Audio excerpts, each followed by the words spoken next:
Hi అండి, welcome to my channel. ఏదైనా sweet తినాలనిపించినప్పుడు 5 నిమిషాల్లో కప్పు బియ్యంతో ఇలా స్వీట్ చేసుకోండి. చాలా టేస్టీగా ఉంటుంది. ఇంట్లో ఏదైనా పూజ అయినా వ్రతమైనా ఈజీగా చేసుకోవచ్చు. పిల్లలైతే భలే ఇష్టంగా తింటారు. ఇది చేయడానికి కూడా 2 నిమిషాల్లో అయిపోతుంది.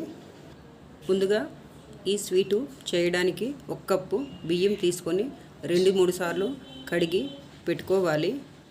ఏ కప్పుతో అయితే బియ్యం తీసుకున్నామో అదే కప్పుతో 2 కప్పుల వాటర్ని తీసుకొని ఇప్పుడు గ్యాస్ని సిమ్లో పెట్టుకొని మూత పెట్టి ఉడికించుకోవాలి. మధ్య మధ్యలో కలుపుతూ మనం అన్నం వండేటట్లుగా ఉడికించుకోవాలి. ఇది చేయడానికి అన్ని ఇంట్లో ఉన్న వాటితో ఈజీగా చేసుకోవచ్చు.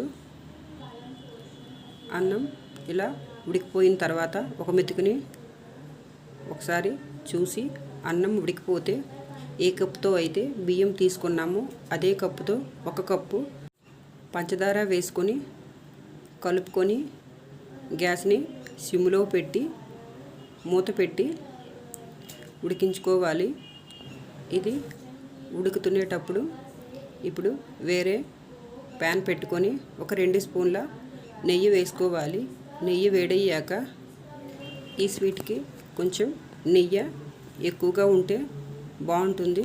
ఇప్పుడు 2 స్పూన్ల ఎండు కొబ్బరిని వేసుకొని బ్రౌన్ కలర్ వచ్చేంత వరకు వేగించుకోవాలి. దీని ప్లేస్లో పచ్చి కొబ్బరి కానీ డ్రై ఫ్రూట్స్ కానీ వేసుకోవచ్చు. ఇలా వేగాక ఇప్పుడు ఉడుకుతున్న అన్నంలో వేసుకొని కలుపుకోవాలి. ఎవరైనా ఇంటికి చుట్టాలు వచ్చేటప్పుడు అర్జెంటుగా స్వీట్ చేయాలంటే ఇలా ఒకసారి ట్రై చేయండి. 3 యాలకులను ఇలా దంచి వేసుకోవాలి. చిటికెడు ఫుడ్ కలర్ వేసుకొని కలుపుకోవాలి. ఫుడ్ కలర్ అనేది ఆప్షనల్ మాత్రమే. ఇష్టం ఉంటే వేసుకోండి, లేదంటే స్కిప్ చేసి ఇవ్వచ్చు. ఇలా బాగా కలిపాక చిటికెడు ఉప్పు వేసుకొని కలుపుకుంటే టేస్టీ స్వీటు రెడీ అయిపోయింది. ఎప్పుడు పాయసం ప్రమాణమే కాకుండా ఇలా ఒకసారి స్వీట్ చేయండి. చాలా టేస్టీగా వస్తుంది.